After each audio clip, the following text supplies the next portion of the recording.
If you have watched many of the popular videos on supplements, you have probably seen one person saying supplements are basically useless, while another one saying that you are crazy, we are not taking them. So then you are sitting there and thinking, okay, so who is right? Well, the reality is that both can be right because they are not talking about the same thing. They are talking about different people, different products, and different goals. And they are measuring different outcomes. It's meaningless unless you ask, who are we talking about? Which supplement? What are the goals of taking that supplement? At what dose? For how long? And what are the risks? Because a prenatal vitamin isn't the same conversation as taking herbal fat burner. And even the same supplement can be totally different decision depending on why you are taking it. Taking vitamin D, the correct documented deficiency, is not the same as taking vitamin D forever, just in case. And there's another layer that most videos skips. Sometimes we can check a baseline, like vitamin D, B12, iron, but for lots of the popular vitamins or supplements, we can really easily prove deficiency with routine labs.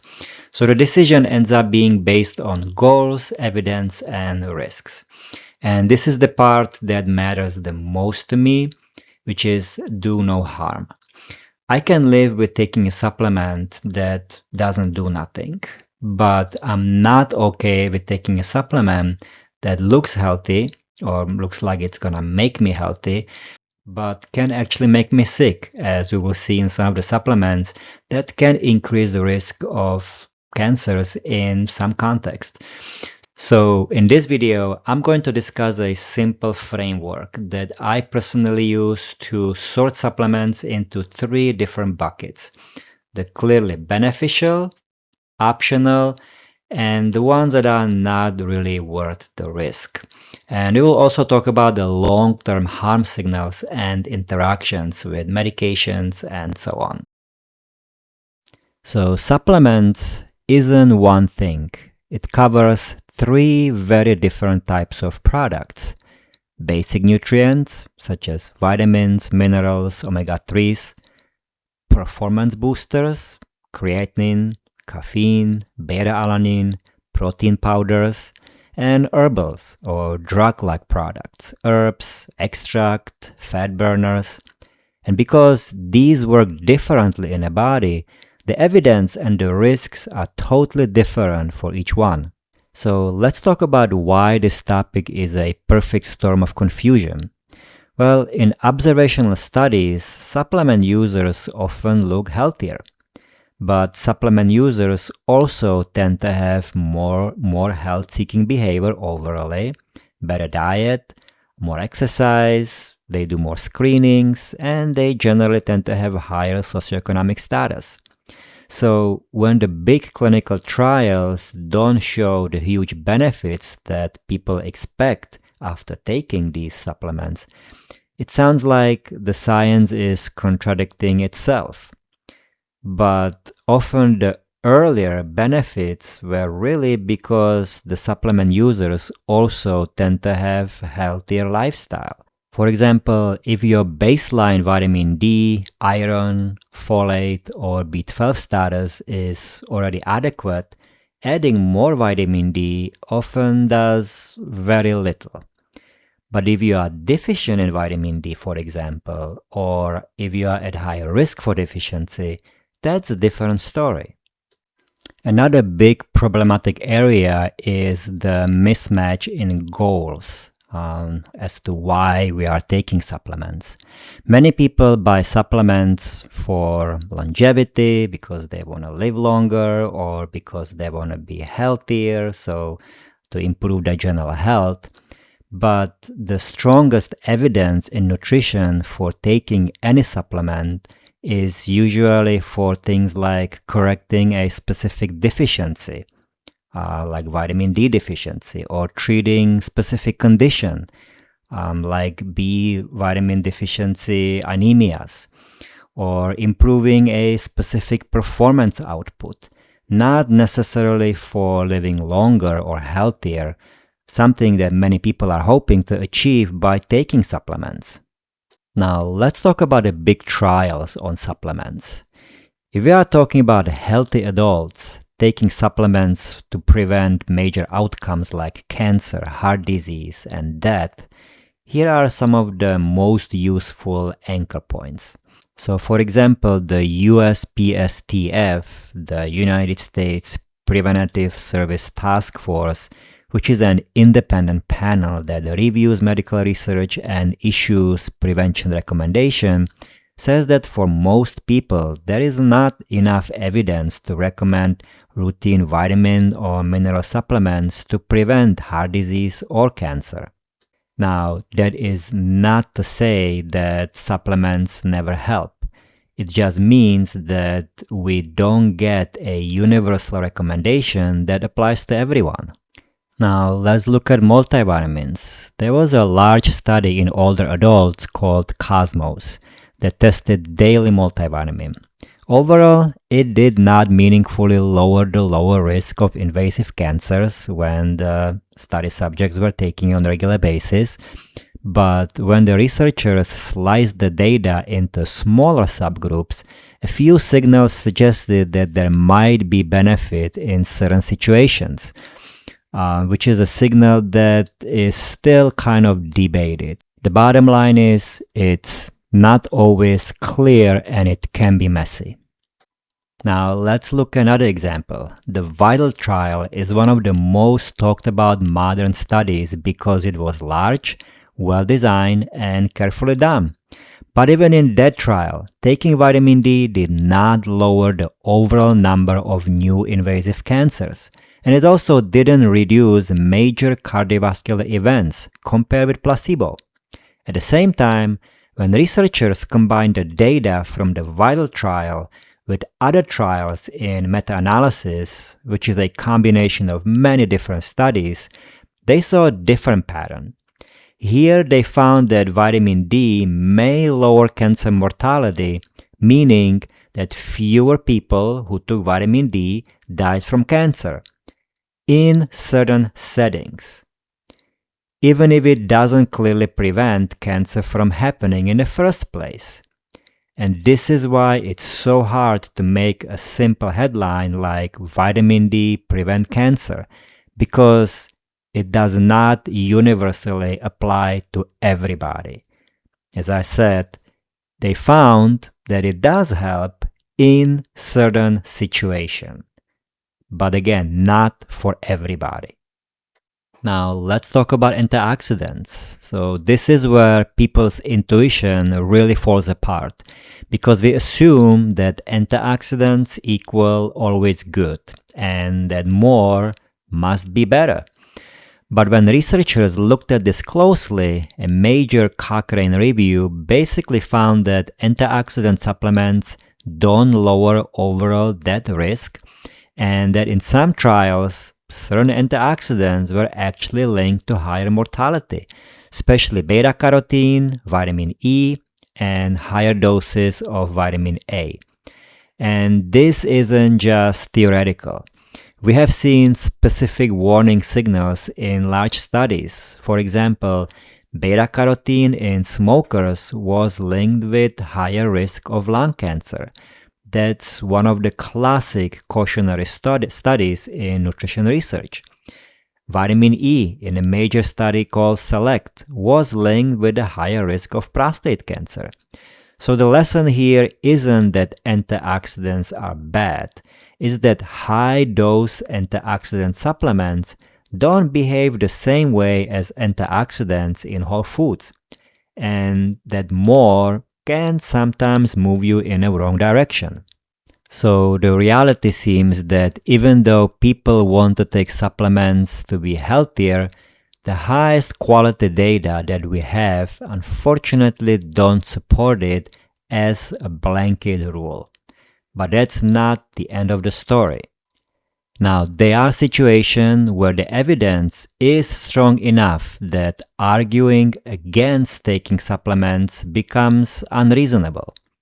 For example, we know that taking folic acid around conception and early pregnancy reduces neural tube defects risk. This is one of the cleanest, yes, supplement work public health stories that we have. So when does taking supplements make the most sense? It's clearly in situations like these. For example, when your diet makes it hard to get enough of certain nutrients. For example, when someone has strict dietary restrictions, such as being vegan, or having very limited food variety, or when your body just cannot absorb nutrients well because of medical conditions or certain medications that interferes with absorption of the nutrients. Also, when people get older, there is a higher risk for having low level of some nutrients, and that goes up as we age because, again, the absorption of certain nutrients with aging becomes less efficient. And lastly, when labs actually show that there is deficiency. Here is when there actually exist certain reliable tests that we can clinically appropriately check. For example, iron levels in women of childbearing age to look for anemia because they are losing iron every month during their periods. Now, everything we've talked about so far, pregnancy, deficiencies, absorption issues, those are the obvious cases where supplements act like nutrient replacement. You are basically filling a clear gap. But there's another category where supplements can make sense. And it's important because it's where people get frequently confused. Sometimes the supplement isn't being used as a general health booster at all. Sometimes it's being used like a condition-specific intervention, almost like a medical tool tested in real trials for a specific disease or risk problem. So let me give you two examples that show why you can treat all supplements as the same thing. Great example is, for example, one of the disease specific formulas. In this case, we are talking about the eye disease. There are two major studies, AREADS and AREADS 2, where researchers tested specific supplement formula to see if it could slow the progression of certain stages of age-related macular degeneration. And in the right group of patients, it can help. But that doesn't mean, again, that everyone should take it. It's, again, targeted tool for a specific condition. Now, omega-3 is another perfect example of why details matter. For people with high triglycerides and for certain cardiovascular risk outcomes, prescription form of EPA, eicosapentaenoic acid, has a strong evidence from randomized controlled trials to show that there is a benefit of taking it. But that is not the same intervention as when you buy a random fish oil supplement from a vitamin store and assuming that it will do the same thing.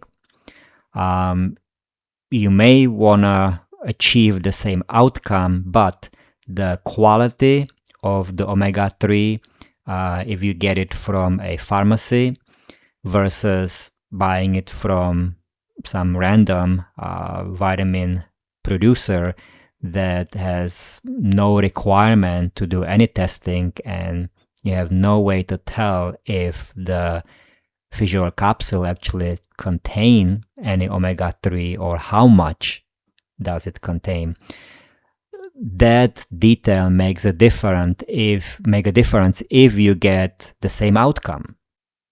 So yes, there are real situations where supplementation makes sense at certain times in life for specific reasons. but that still doesn't translate into a universal message that everyone should take supplements routinely.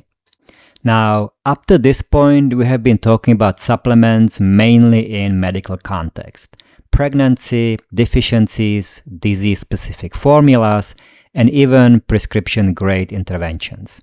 In those cases, the question is usually, does this prevent disease, treat a deficiency, or reduce a specific health risk? But that's not the only reason why people use supplements. If you look at the most popular supplement content online, a huge chunk of it comes from a fitness world. And in that world, the goal usually isn't to live longer or to prevent a cancer. The goal is much more practical and measurable. Simply perform better. And this is where both sides of the debate can be right at the same time. Meaning, supplement might be useless for longevity or disease prevention, but it can still be useful for performance, training, or hitting nutrient targets. In other words, when someone says supplements absolutely don't work, and another person says, yes, supplements absolutely do work, they can both actually be right because they are both measuring different outcomes. Now, in that performance context, there are a few supplements where the evidence is actually pretty solid. Now, not that they make everyone healthier, but they can improve specific training outcomes. So, creatine first. Creatine monohydrate is one of the most consistently supported performance supplements that we have. It tends to help with higher intensity performance, like repeated short bursts of effort, and over time, that can translate into better training quality and greater increases in lean muscles during resistance training. So in a gym context, creatinine isn't hype. It's one of the better supported tools. Now, what about caffeine? Caffeine has a very consistent evidence for improving performance. Things like alertness, perceived effort, and endurance output at commonly used doses. But this is also where individual differences matter a lot. Some people respond extremely well, and some people mainly get side effects like anxiety, sleep disruptions, palpitations, gastrointestinal upset. And the higher the dose, the more the risk tends to climb. So caffeine can work, but it's not automatically worth doing for everybody. Now, beta-alanine is another one, and here is where the specificity why we're taking it becomes even more important. There are meta-analyses that suggest that beta-alanine can improve certain performance outcomes, specifically in efforts that last roughly 1 to 4 minutes. So basically where fatigue and acid buffering becomes a limiting factor, right? But again, it's not a general health supplement, and it's not even general supplement for someone that just goes to the gym. It's very specifically targeted. It's about specific type of performance that we are looking for. Again, it's for these very specific burst of efforts that last to about 4 minutes when we want to postpone that fatigue. For people that just go to the gym to do general workout, that's probably not gonna be helpful. Now, how about protein supplements like the whey or plant protein powders? Protein powders aren't really any magic. They are basically just a convenient way to hit your protein target. And there are meta-analyses that show that protein supplementation can support the strength and muscle gains during resistant training, especially in situations where the individual has lower baseline protein intake and when they are engaging in more structured training. But also in older adults where maintaining muscle mass becomes harder. So the real benefit here is really often the convenience and consistency, not really some kind of a specific property of the protein powder. Now, here is the key point, and this is where people misunderstand the whole supplement debate. Even if creatine, caffeine, beta-alanine, and protein powder can work, which they do in some situation, that still does not prove universal statement like supplements make you healthier. What it does prove is something much narrower and much more accurate, which means that some supplements can help specific outcomes under specific condition for specific people. And that's exactly why the question, should we take supplements, keeps producing arguments. People are simply evaluating completely different goals. Now, even if we ignore the debate about do supplements really work, there's another reality, and that's the adverse events. Side effects are real with supplements. This is not a maybe situation, that's reality. In the US, the National Surveillance estimates that there are over 20,000 emergency room visits every year. And there are clear patterns. For example, with young adults, a lot of those visits are traced back to stimulants and weight loss products. People basically come in saying things like, oh, my heart is racing, or I'm having palpitations, my chest feels tight, right? I'm having heart attack. Or they feel shaky, anxious. I've seen all those coming to our emergency room. And with older adults, there's a surprising number of cases where it has nothing to do with the ingredient in those supplements. Those adverse events are strictly about the pill itself.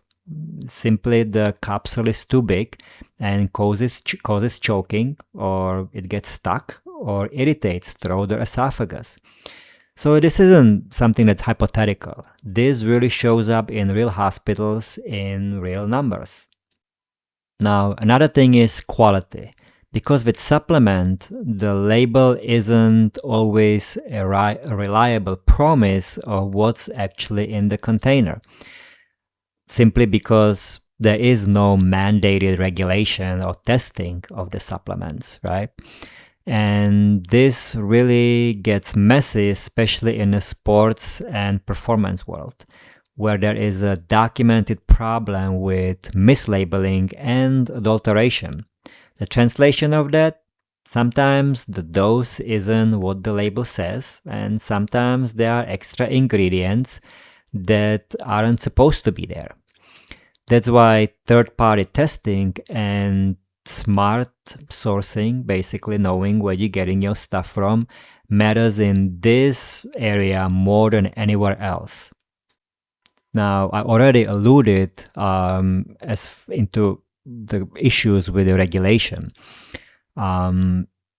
Regulation is not the same as medication, right? In the US, the supplements fall under the law called DSHEA, the Dietary Supplement Health and Education Act of 1994.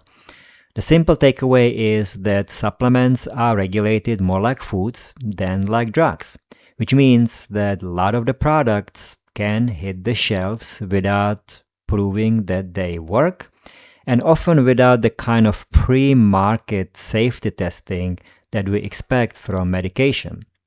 Now, this doesn't mean that every supplement is dangerous. It just means that the system is different. So ultimately, the burden shifts more onto you to be careful about what you choose and where it comes from. Now, lastly, interactions. Herb and drug interactions are very well known because the herbs are pharmacologically active. They can change how your body processes medication. Herb-drug interaction is well documented, for example, with warfarin, where certain herbs and supplements can shift the bleeding risk, right?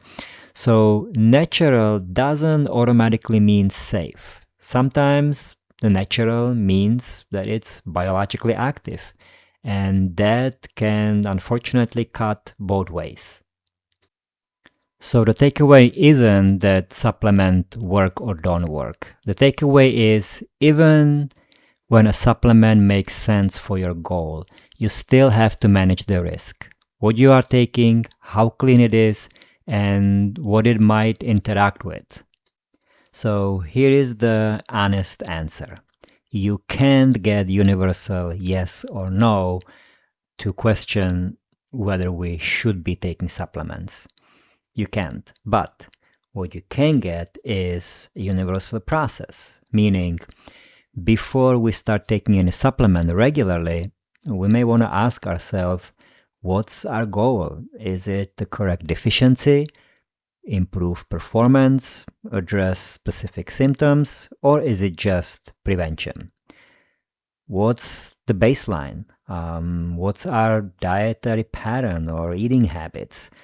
Are there specific issues in our diet that we try to address with the supplements? What are our labs? Is there anything that we are looking to address by taking the supplements? Do we have any risk factors why we want to take to address with the supplements? Another thing is there any randomized control level evidence for the goal that we try to achieve with taking the supplement? Another question we may want to ask ourselves is, what's the risk at this dose? What are the upper limits of those supplements?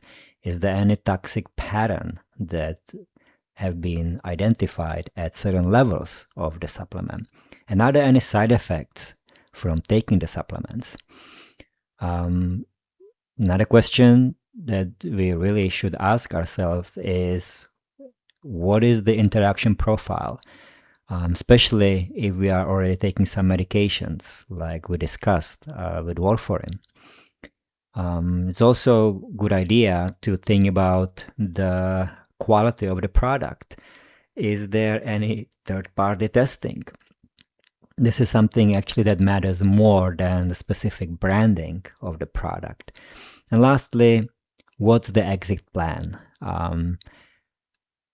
Have there been any trials with long-term use of the supplements? Are we planning to be checking on labs after a certain period of time to see if the supplementation actually did what we expected it to do? And do we have any specific plan to stop taking it? Is there any specific endpoint that we are looking for? Or is it something that we think we're going to be taking for the rest of our life? So, again, should we be taking supplements? If you mean, should everyone take supplements all the time to be healthier and live longer? Well, there is no really good universal evidence-based reason to say yes.